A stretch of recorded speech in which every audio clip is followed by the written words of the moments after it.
Qazi Mazhar sir has joined.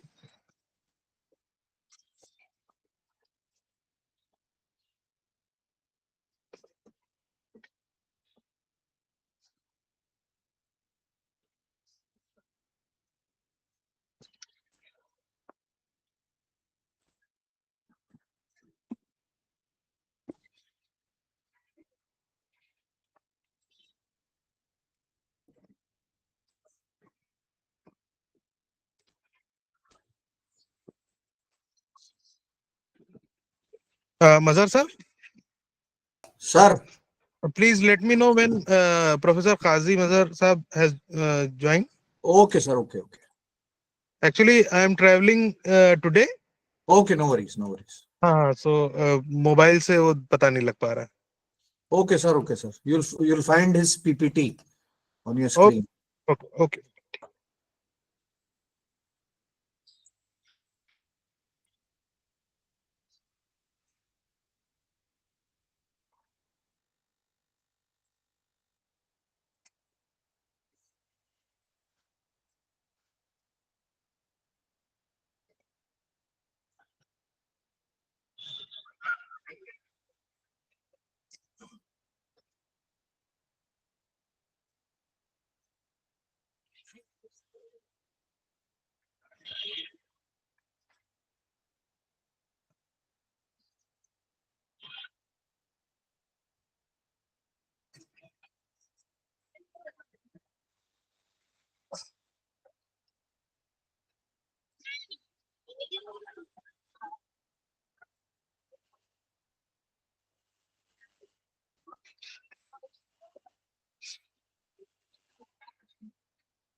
Zeeshan sir ने join कर लिया है. Okay. Assalamu alaikum sir.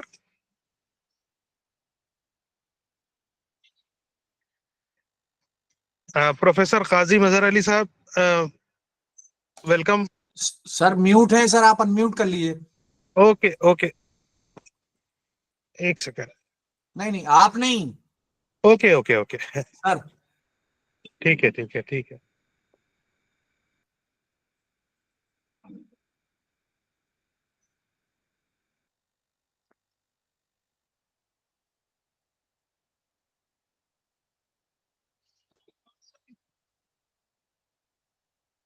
Hello, Professor साहब, can you hear me?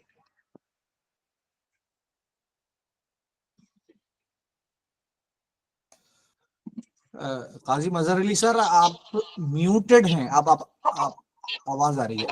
आप अपनी आवाज को ऑन कर लीजिए सर प्लीज.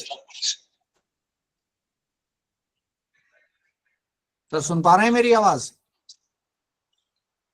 आपको आ रही है, लेकिन हमारी आपकी आवाज हमें नहीं आ रही है। माइक को अनम्यूट कर लिए सर, मीट पे जा करके।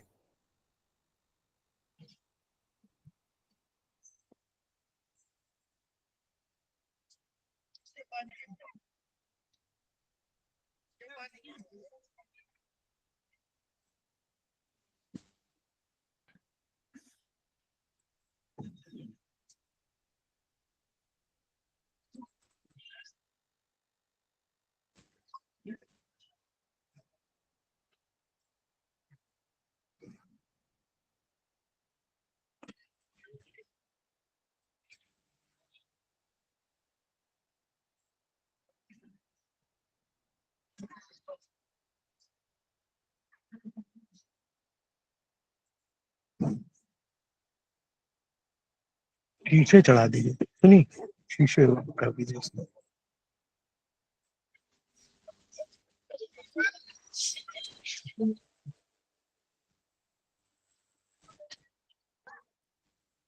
आवाज आई?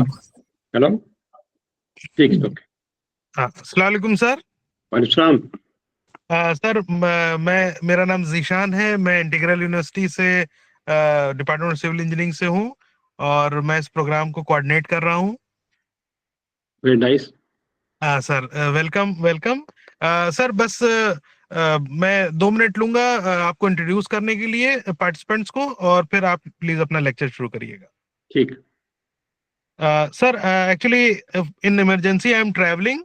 So please pardon for poor connectivity and if there is any background sound. Okay. Okay. Okay. Ladies and gentlemen, it's my distinct honor to introduce Professor Qazi Mazhar Ali Saab, a distinguished scholar in applied statistics with PhD from University of Oxford.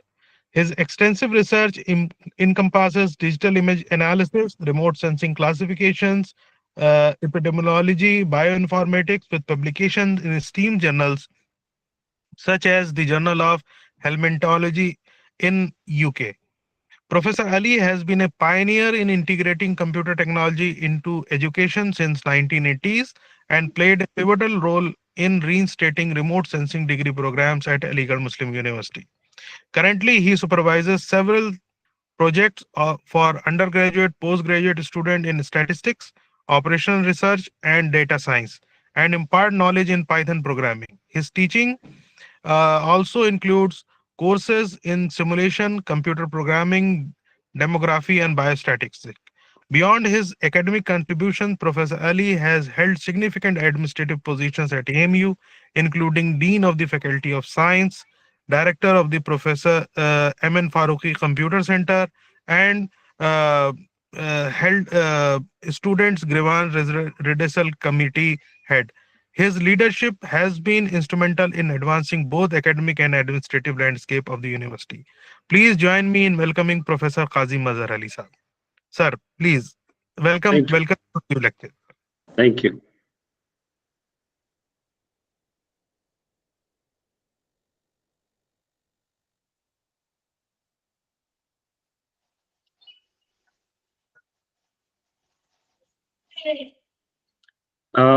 Can you hear me and see the slide? Yes, yes, sir. Yes, sir. Okay, fine.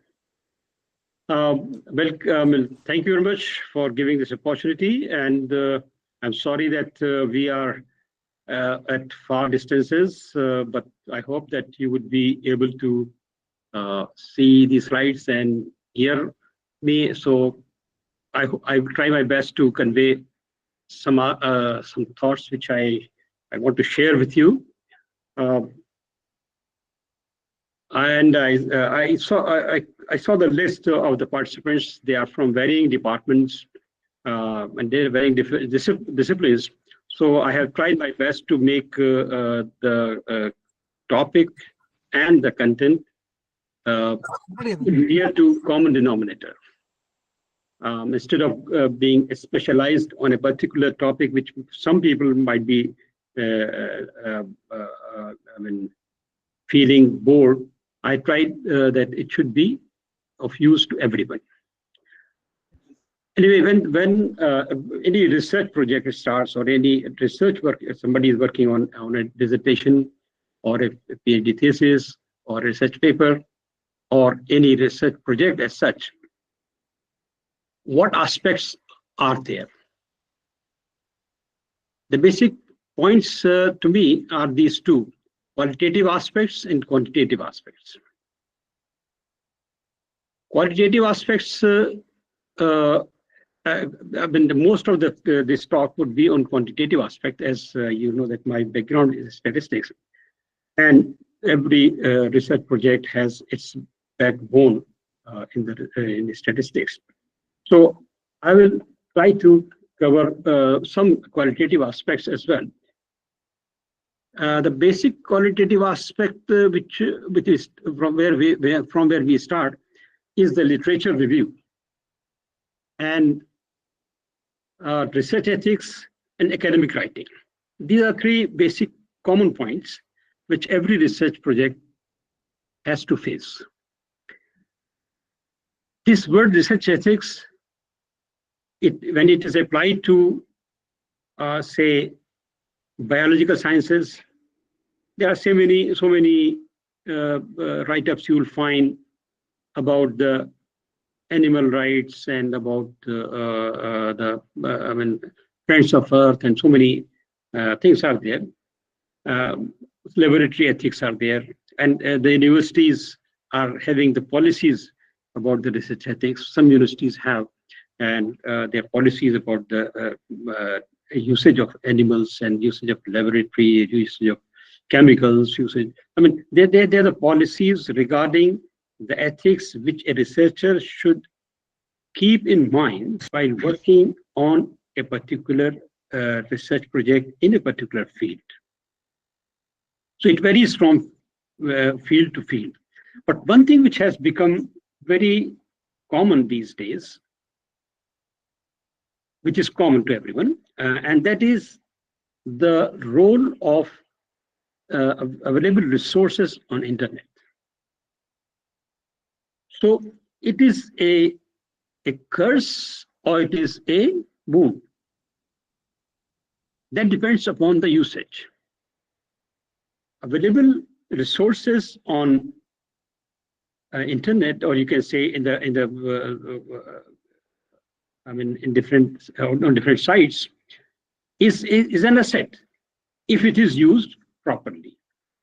But what actually is happening, that some researchers and even the students of MSc or BSc classes, they have stopped reading the book. And as a result, the books are, instead of reading the books, they are going through the Google.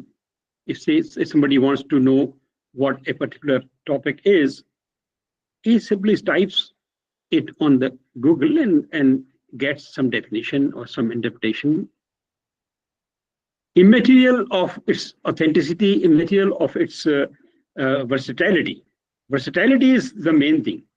Authenticity, you may say that we have checked the authenticity, I mean, the correct definition is there. But versatility is the main thing.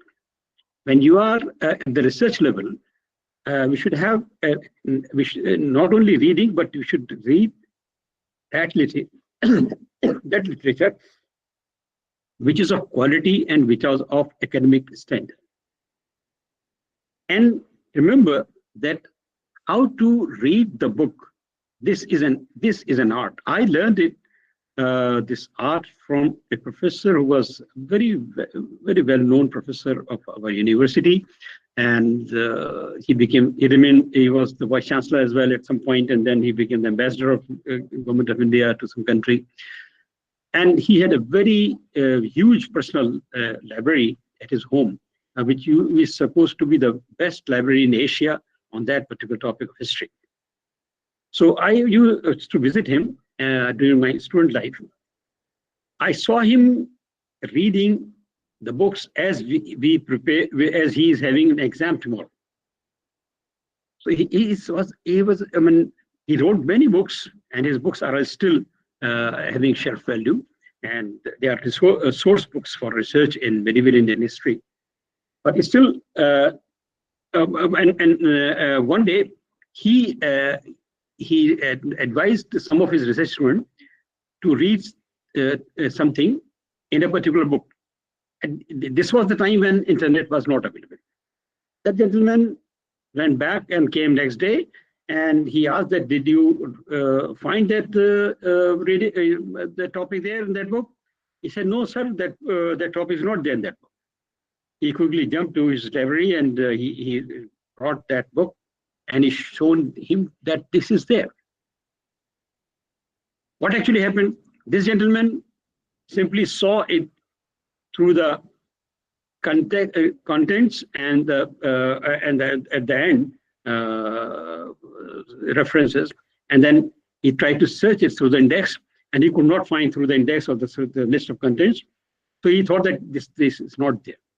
So that at that point he explained how to read a book, and I picked that up, and I followed that thing in my life, and I really found it very useful. He said that a book is always read from cover to cover.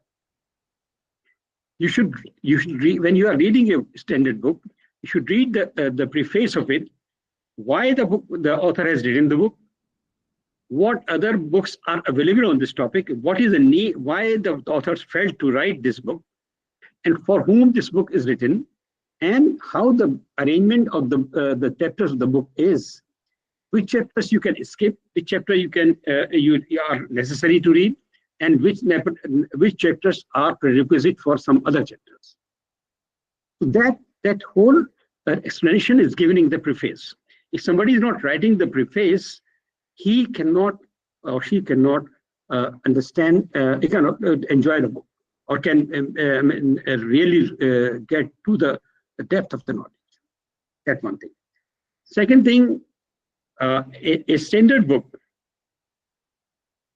will have a format that you'll find that in the beginning of every chapter, usually there is an introduction, and then subsequent topics are there.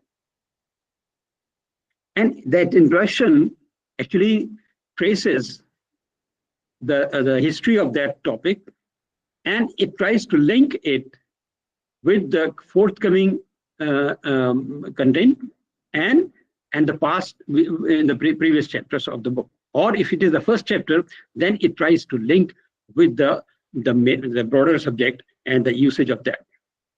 So without reading the introduction, when we start reading the contents,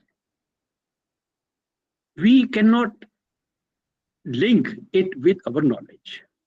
With our knowledge means the knowledge is actually, we are teachers, so we should understand as a teacher what the word knowledge is.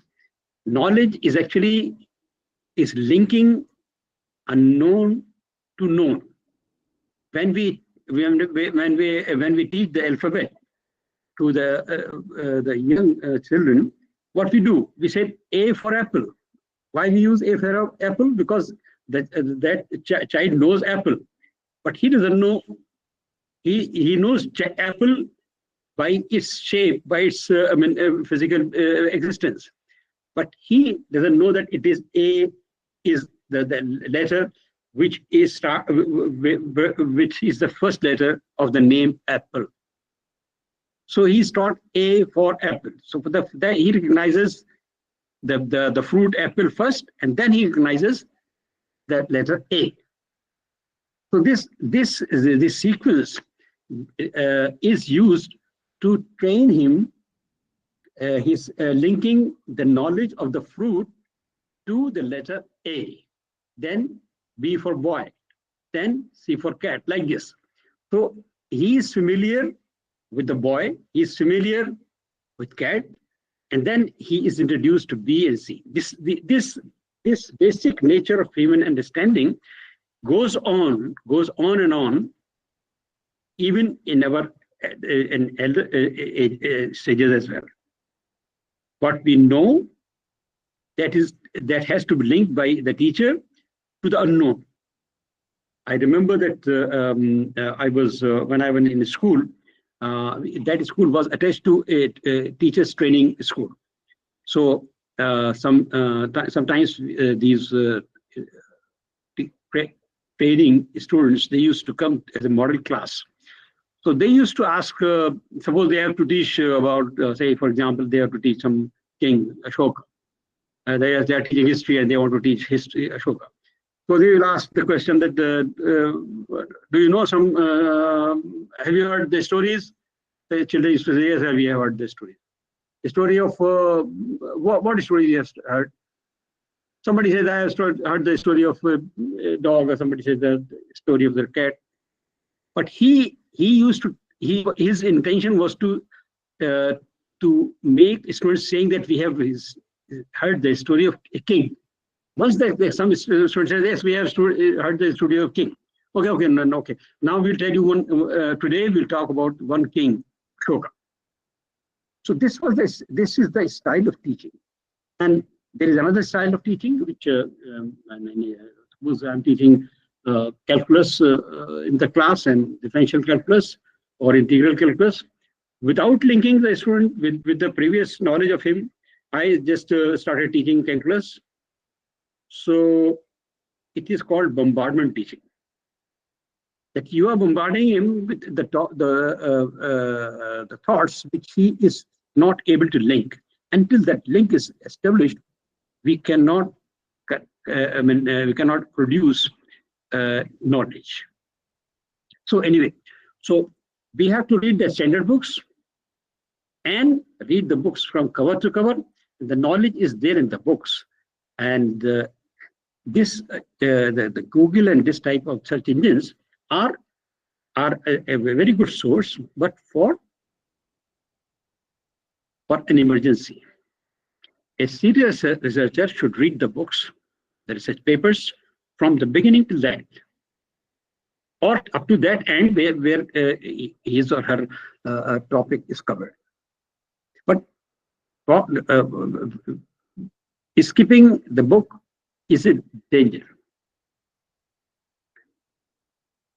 And another thing is that we should avoid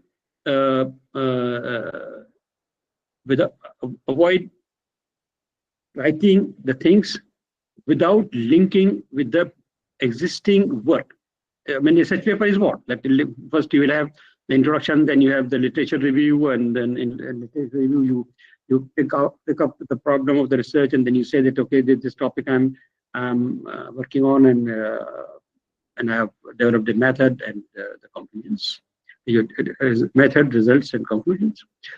So basically, in the introduction, you are linking it with the past, the existing knowledge. So the ethics of research of the particular field are known to everyone, and the literature reading, as I'm saying, these are some common things which every research project has. Now, with a few exceptions, most of the researchers have at one point a quantitative aspect of it.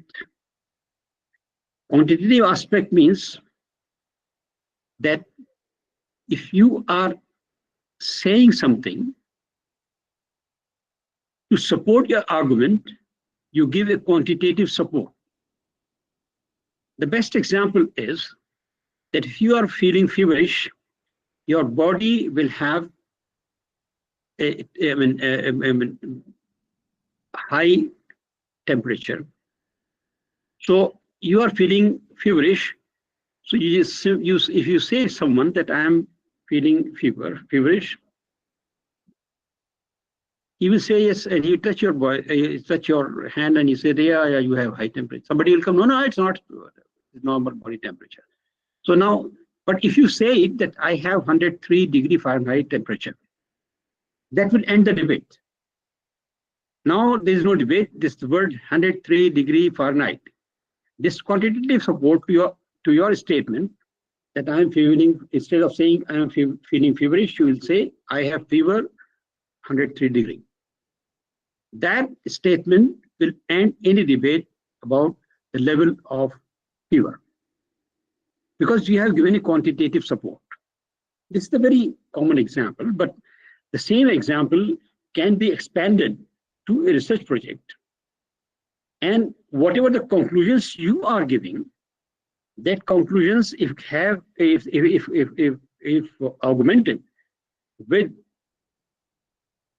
quantitative support, a quantitative statement, that makes it more acceptable. And even the research papers, when it is published, they need a quantitative support. The majority of research projects, research papers, they end up with collection of data and analysis of the data. Collection of data, analysis of data, and in this process, collection of data, again, there are many things. So definitely in this one lecture, all those aspects cannot be covered. But I'll try to make those points which are common to all.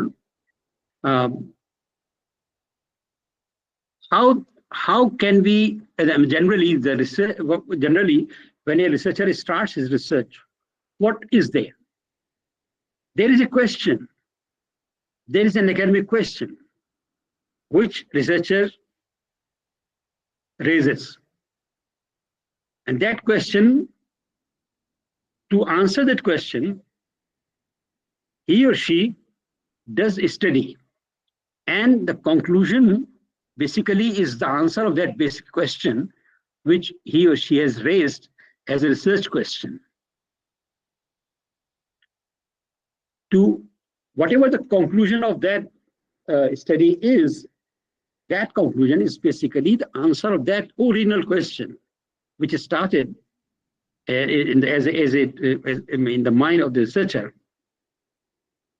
That question is called the topic, the title of the research. But you may have a thesis topic not linked with the the research paper generally is more focused.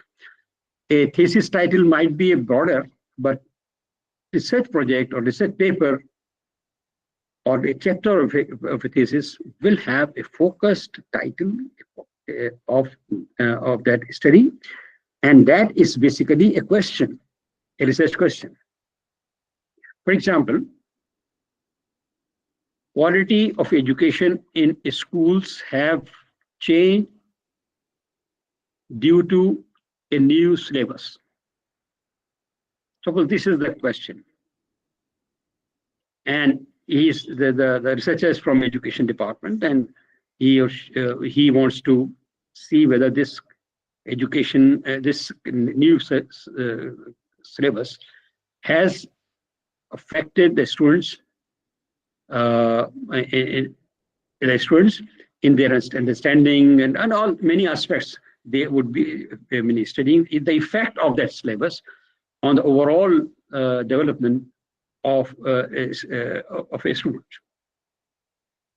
Now, this question or this topic, when it is raised, it looks very simple statement. But to study this and to answer this, it will take 3 years for a researcher to work on this.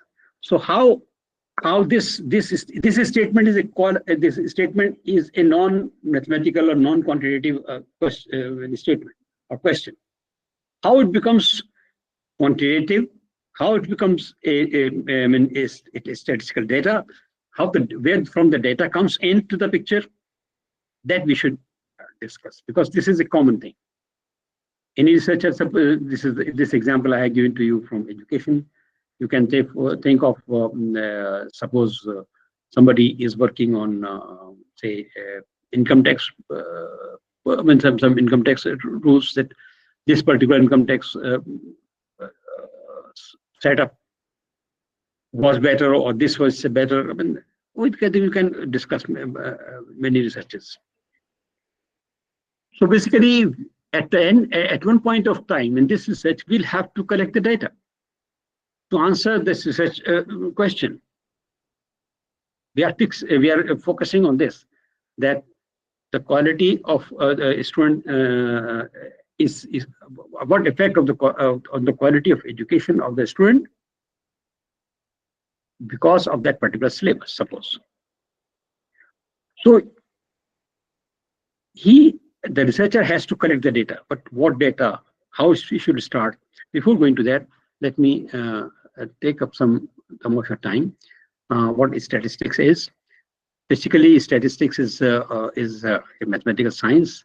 It is concerned with data collection, and you know that you have to present the data and analyze the data and interpret the data. Presentation means that you have to collect the means. Sometimes you have to do the sampling, sometimes you have to do the census, or sometimes you have to draw the graphs, then you have to do the analysis, and ultimately you have to interpret. Now, just see that when you are collecting, it is data, numbers. Presentation is these are the graphs or tables. Analysis, again, you are doing some statistical techniques, and then you are drawing the conclusions. And these conclusions, interpretations of the result. So analysis was using statistical tools, but conclusion is basically in this is a statement, and that statement is basically the answer of that original question. So it started with a mathematical, non-mathematical statement, and that ended with a non-mathematical conclusion. That is descriptive. So that is the whole journey of a research project. In between these two, the data collection, the presentation, the analysis, that takes place.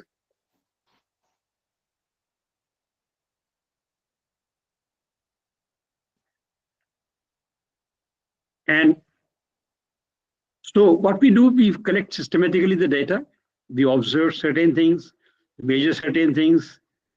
Say, for example, you are working on students, so the students will constitute the population, or students of, then you can define the students, that what do you mean by the student, what age is, and etc. Many things you can cover the aspects.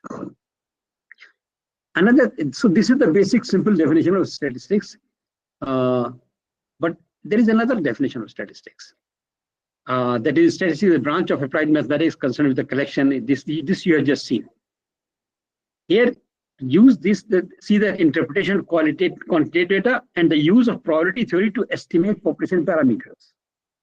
Now, this population parameters, again, a word, technical word of statistics, but actually it is a translation of that some component of the researcher statement. Say, quality of education improved among the students. So how to judge that? So he has found that, okay, average marks of the students, say, for example, if the marks increase, suppose, so a particular for some particular score, some particular score has increased, so average score, so that will be a population parameter for statistics. Okay, we'll come to this point later. Now, this is a very interesting thing. Statistics is an art and science. It is an art and science of collection and compilation of data. So science means that the sampling and other things which you are doing, but art, statistics is an art also. This generally people don't discuss, but that I'm saying that statistics is an art. That art is that statistics like a toolbox, and there are many tools are there in that box. You, as a researcher or as a statistician, you will have to decide that which tool I have to use here. For example, you have a hammer and you have a screwdriver. You have a nail and you have a screw. Now you have to decide that what to fix this particular item, whether I should use a screw or a nail. And if you are trying to tight the screw with a hammer, you will bang that nail, and that will not do the job. So right tool right direction is required. So it is an art. So choosing a proper tool, say for example, mean, median, mode, these three averages are there. Which particular average I should use in this particular situation? There are many measures of dispersion, standard deviation, variance, coefficient of variance, and so on and so on. So which particular measure of dispersion I need here? This is an art. So this art is to be learned, or it should be left to statistician. You can learn yourself for your own discipline. A particular branch of statistics would be applicable. I'm not saying that everybody has to read statistics. In good universities and good institutions, they have a separate department, statistical help, and they provide the help to the researchers. If you don't have that, you can take help of statistical software which are available and learn this much statistics so that you can understand your data and you can translate it into statistical terminology. That is very much important. And that's what the aspect art is.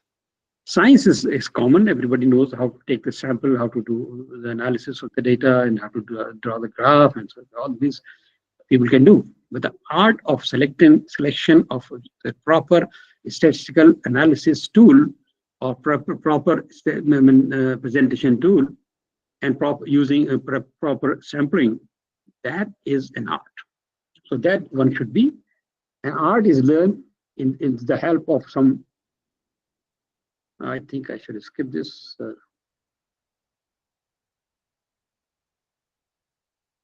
Okay. Data and data sets. So we collect the data, and a particular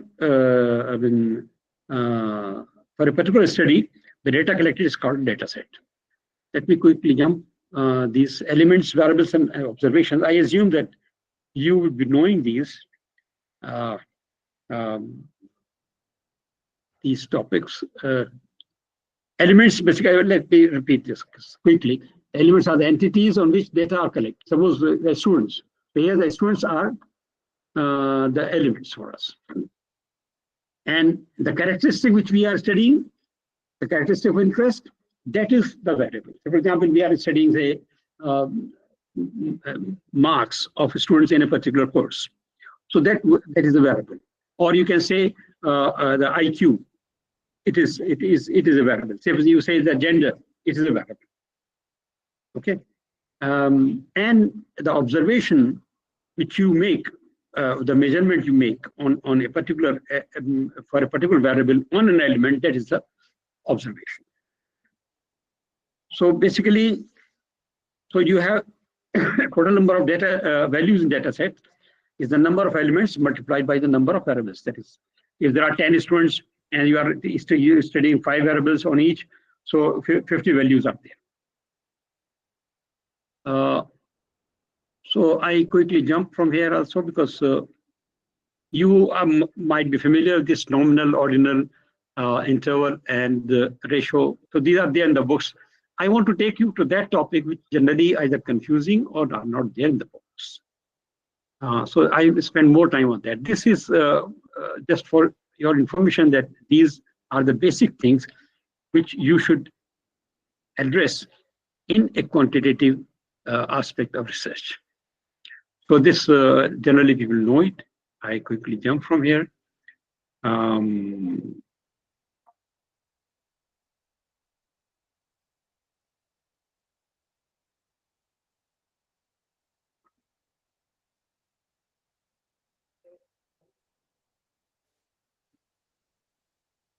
Data can be further classified as being qualitative or quantitative, that you know.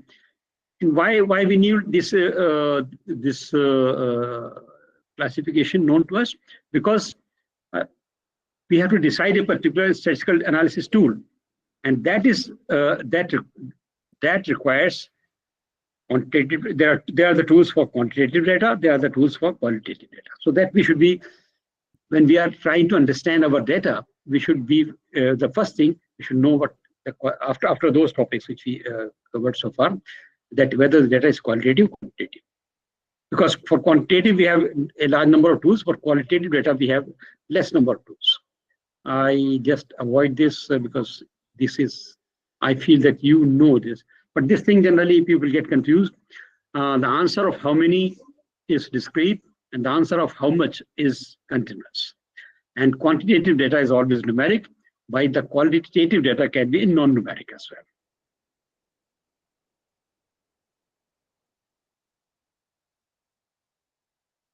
So this graph, this chart shows that a data can be either qualitative or quantitative, and it can be numerical or non-numerical. When being numerical, it can be in the qualitative aspect, it can be nominal or ordinal. Under non-numerical, it can be nominal or ordinal. But in quantitative data, it is always numerical and it can be only interval or ratio. So these are the basic things which one should be familiar with his or her data. I just skip this. Again, this it will take. Okay.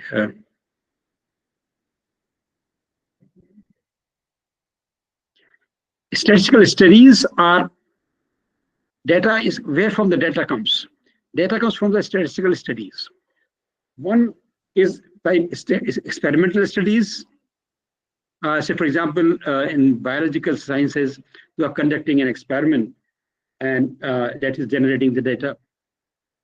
Or suppose you are doing some survey like how many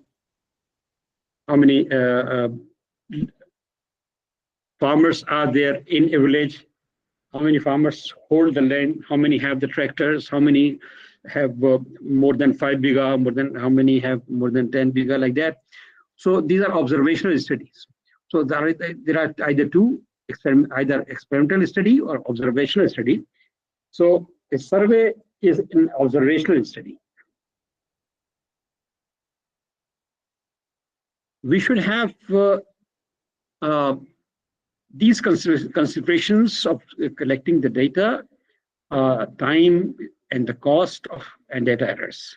I'm not going into the detail of this. These are again available in the books. Here, this is the topic which is to be, where I want to spend some time.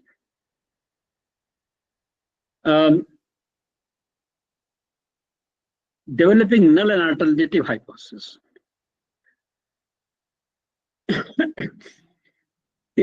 What is hypothesis? Hypothesis. There is singular and the plural is hypothesis. So singular word hypothesis. What is hypothesis? Basically, a hypothesis is a statement about population. That statement about the population is actually a research. For a researcher, this is that research question which we talked about in the beginning. That research question leads us to the hypothesis. And so what we should do, we should be very careful about defining. Now from this point onwards, we are actually linking the descriptive statement of researcher question to the quantitative world. So now here the things starts. That researcher has a research question. From this research question, first thing which he has to define is the population. On which population, what will be the population? The definition of the population is very important. Say, for example, I say the impact of education, the impact of on education, educational achievement of the students due to a particular syllabus. This statement can be a title of a research study, but it is vague. Vague in here the population is students, but simply saying students will not fulfill the objective. The reason is because students, which students? Primary students, secondary students, college students, university students. Okay, we said, okay, let us make it clear. So we said college students, no, sorry, school students, primary school students. Then which primary school students? We said, okay, fine, okay. All the primary schools in, say, Aligarh. Aligarh means Aligarh district or Aligarh city. Okay, Aligarh city. Aligarh city has thousands of schools. How will manage to approach all? Okay, let us see only the private schools. Okay, private schools, again, there are many. So then, we have to be very focused, very precise definition of the population should be there. If we can define, if we can clarify in the title itself, with this clear specification, then we can define the population. So we can say that, okay, the students of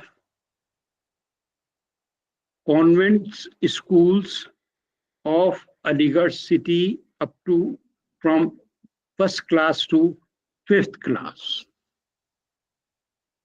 Now it has completed the geographical location identification of the schools. But still it can be past data, it can be present data. So you should specify the time as well. You can say the students of convent schools of Aligarh city during the period 2023 to 2024, 2 years. So now you can say that I am working on a 2 years data of the convent schools of Aligarh city during the period 2023 to 2024 of the classes from 1st to 5th standard.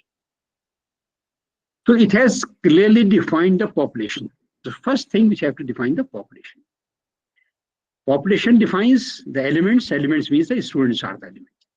And so what aspect you are studying? Say suppose you are using marks or student achieved by the students in mathematics and in language. Suppose these two. So now you have two variables: marks of the students in mathematics and marks of students in languages. And language you have to specify again. So let's say, suppose in English language. So mathematics and English language marks. So the researcher has the responsibility to specify very clearly without any vague.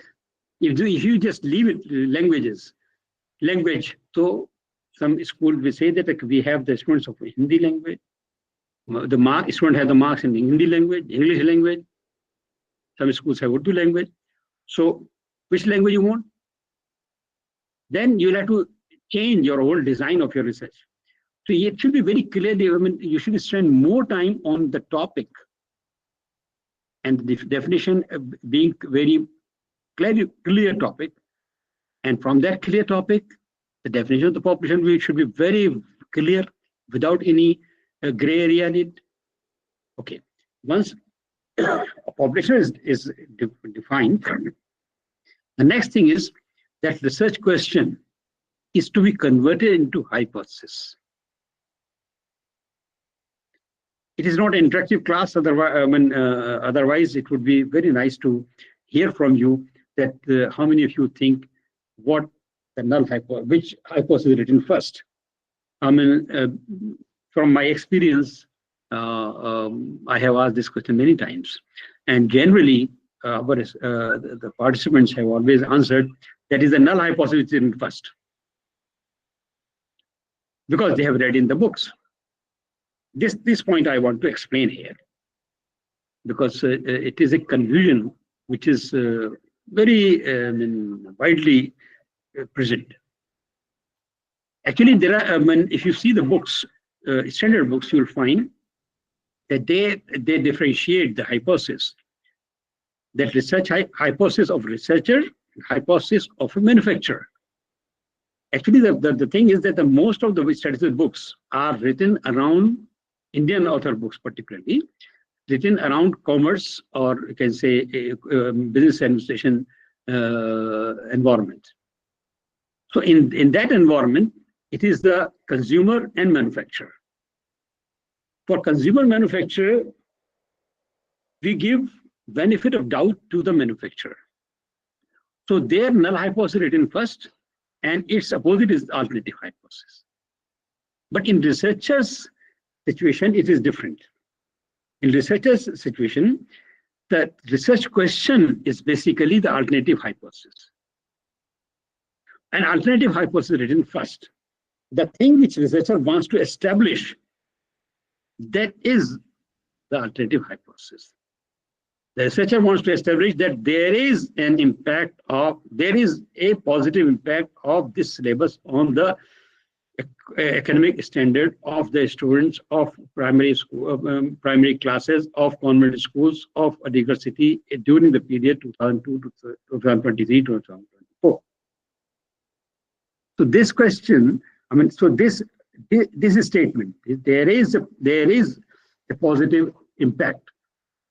To answer this question, to establish this at the end of the conclusion of the research, this whole data collection and all the exercise is done. For this alternative hypothesis, we have, then once we have this alternative hypothesis, then we write the null hypothesis in research environment, opposite of this null hypothesis. So there is a combination of null hypothesis and alternative hypothesis. That constitute a set of hypotheses which are tested using a test of significance, and that gives us a conclusion of rejecting the hypothesis or not rejecting the hypothesis. Once we got this conclusion, we state our conclusion, and that conclusion is, or you can say interpretation, is in the language, original language of the researcher. Up to this point, up to the rejection time, we are using a statistical terminology that this is null hypothesis, this is alternative hypothesis, and this is rejected. Now here comes the question of null significance, label of significance, and error, standard error, and so many things comes up. I'm not touching those things. These are there in the books. But where there is a confusion that I want to clarify in this short time. So this was one confusion, null and alternative hypothesis. So I repeat that the researcher question, which researcher question or researcher's statement, which researcher wants to establish, that is the alternative hypothesis, and opposite to it is null hypothesis. And in research environment, it is the alternative hypothesis which is written first and null hypothesis written after. But in most of the books, you will find that there were null hypothesis written first, alternative hypothesis written is written after. It is also true, but it is true in case of consumer manufacturer situation. For researcher, the research statement which a researcher wants to establish, that is the alternative hypothesis, and opposite of it is the null hypothesis. Now, type 1, type 2 error, you can see them in the books. Just to show you, to explain some aspects I am taking here, a test of population mean, where sigma is known. There are many tests where population mean, sigma is known, population mean with sigma known. So I'll show you one so that you can see that null hypothesis, how can we test null and alternative hypothesis. How to develop null alternative hypothesis. I think I skipped this to the time. How much time is there? Time.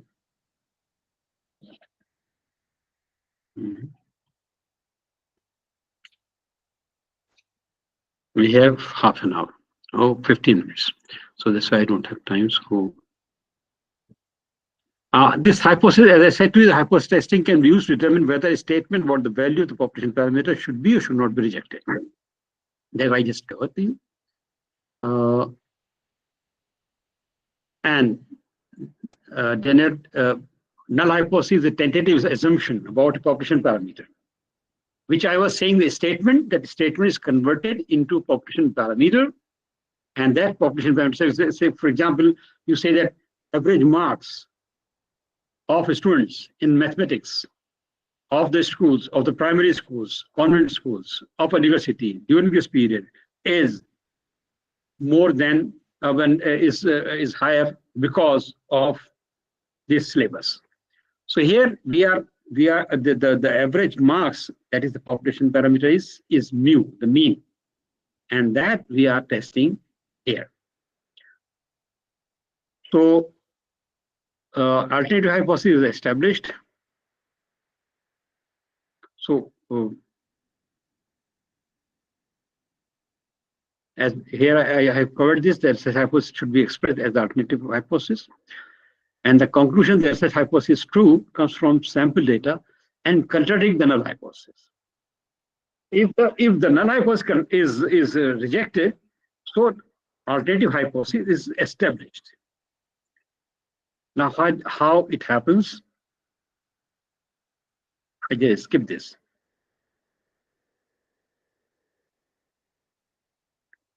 Just see this. There are only three situations. In these three situations, you can null hypothesis is that mean is greater than a specified value, greater than or equal to specified value. Alternative is no, mean is less than a specified value, mu 0. Mu is less than mu 0 means the mean is less than a specified value. There is another possible set is that we are saying that in null hypothesis we are saying that mean is less than or equal to a specified value. The opposite of it, the alternative is that no, mean is greater than a specified value. The third possibility is that we are saying that in the null hypothesis we are saying that mean is equal to a specified value, and opposite of it is mean is not equal to that specified value. So these are three possible setups of hypothesis, and in our terminology we say it one-tail test, lower tail, one-tail test, upper tail, and two-tail test. But you can notice here that in all these three, null hypothesis has the equality sign: greater than, less than, greater than equal to, less than equal to, or equal to. These are three possible. But in the null alternative hypothesis, you will not find equality sign. Alternative hypothesis has only less than or greater than or not equal. I just skip this. Type 1, type 2 errors you can read. But one thing which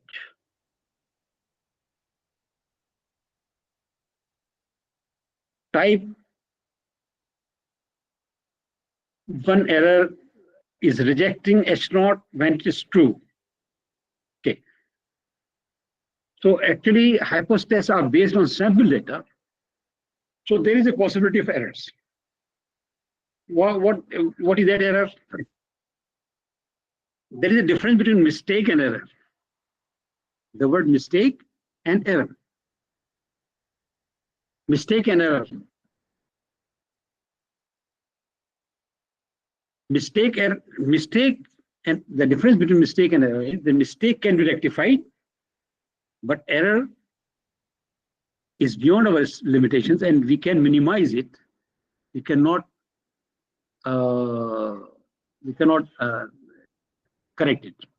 Say for example, sample data is collected honestly by one researcher to estimate the average income of university employees, and he is selected 100 employees of the university honestly. But by chance, all selected persons in the sample are professors, or most of them are professors. The average will be from this, that the mean will be very high. Another honest researcher selected a sample of 100 employees, And by chance, most of the selected employees were class D employees. Survival, let's say, for example. So the average would be very low. Both of them are honest. They didn't do any bias, but it is sampling fluctuation. So that component, that there is a margin of, that's why you use type 1 error and type 2 errors. So type 1 error is that you have to reject H0. You are rejecting H0 when it is true. So what we do, that we, using statistical theory, we find the probability of making type 1 error, whether a hypothesis is true. And we call it level of significance. And we use this level of significance in testing hypotheses. That's why these are called significance tests.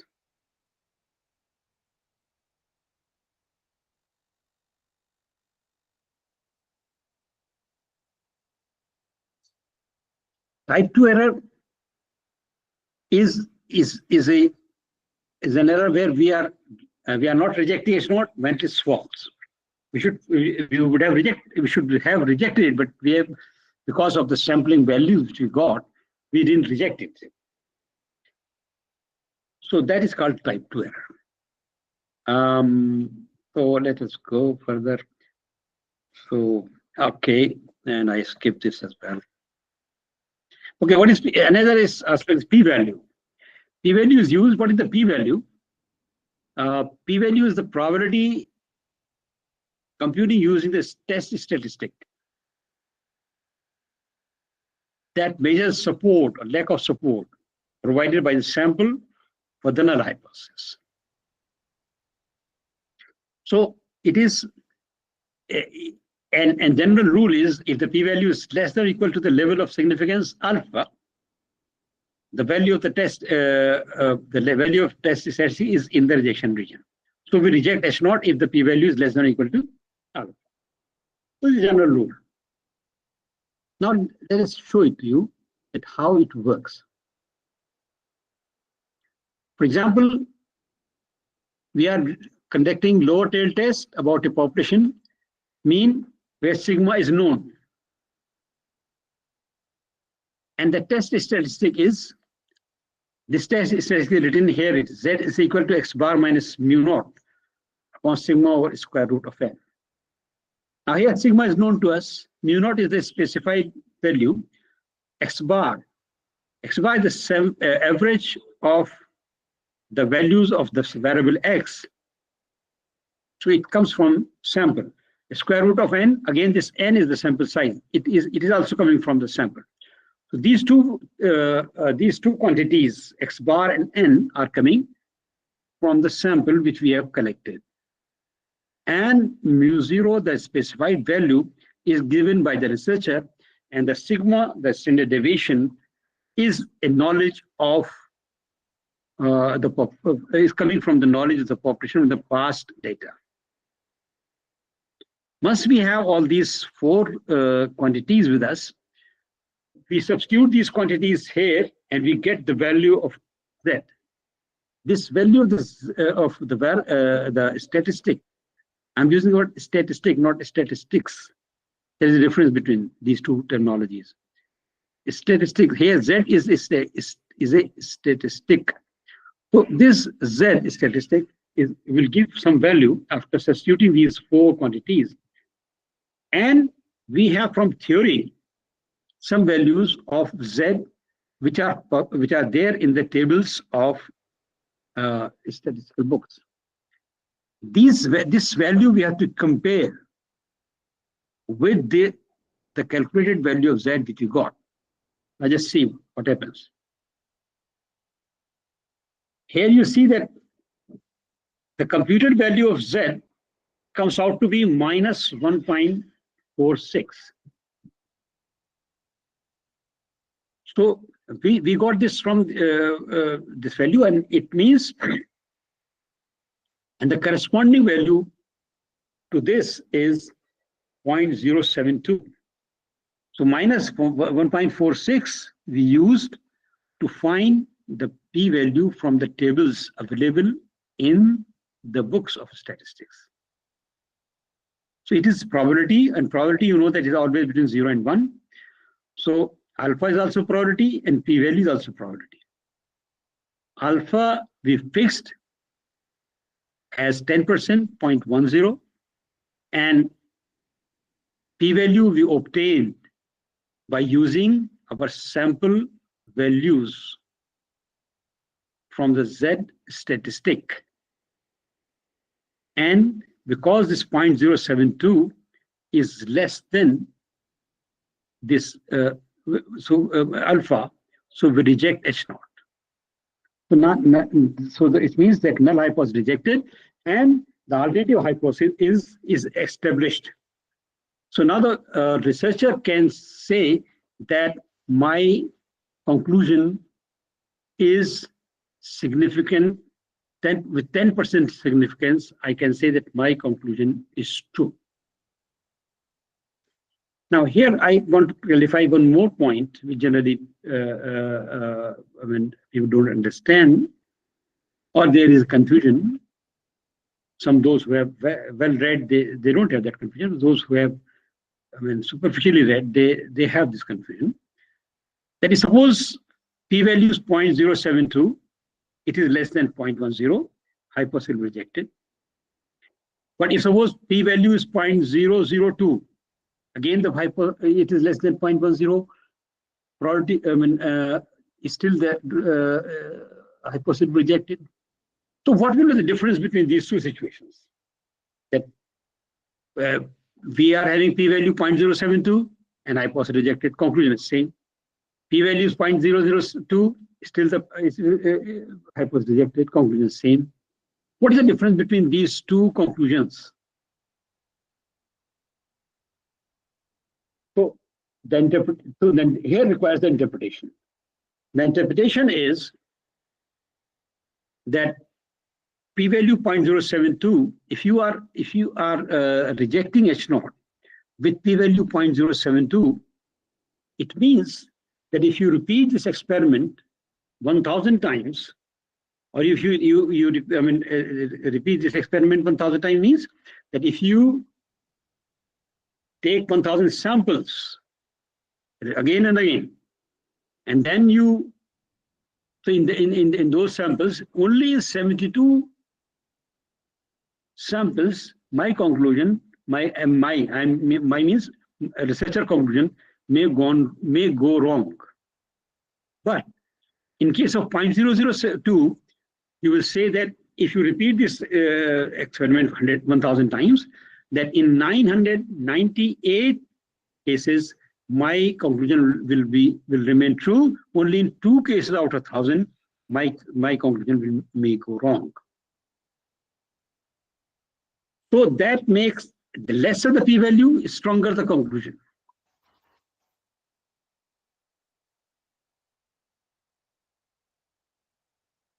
So we have to understand these constants which we are using, the null hypothesis which we are designing, the sample design, and all these things.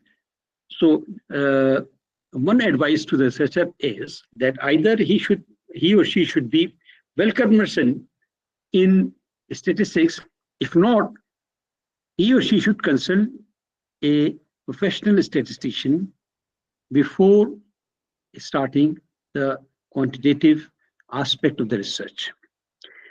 And remember that when we are writing a research project, actually this should be addressed at that time. Because answer of this question, which technique we have to use, which sample we have, what sample values we have to find, that will determine the population we have to cover. So that will determine the cost you require. So suppose you have to go to only convent schools of Aligarh city. The travel cost between the schools will be lesser. If I say that you have to go to all this, the primary schools of Aligarh district, then the cost of travel will be huge. So the the plan of the cost, the plan of the time, the plan of the trained persons required to collect the data. All these questions will be decided in the light of statistical tool we are going to apply. What actually happens generally, the researchers, they come at the end of their research to a statistician that I got this data, kindly get good conclusions for me. That is too late, because the conclusion will come out what the data you have collected. You might have not collected the correct data to answer the question. Suppose if you go to a doctor and you take with you along with you the BP reading, the sugar reading of a patient, and he is feverish, and the doctor asks you that, Baba, you would have brought the temperature chart rather than these blood pressure and these things, sugar level. So the correct data, pertinent data, relevant data is to be collected. So that should be planned in the very beginning of a research project. So let me summarize what I said, that there are the qualitative aspects and the quantitative aspects of research. So the humble request would be to read the books, the knowledge there in the books, and the book should be read from cover to cover. Particularly the preface should be read. Always standard books should be referred. And if you are referring standard books, your research paper will have importance. If you are referring to the current published papers and the established studies of your area, that will make your paper more strong. And if you are collecting and designing the data collection aspect thoroughly and in advance, and you are using the correct tool with the right interpretation, then you would be completing a good research project. I wish all the best. And if now I'm open to questions, let me.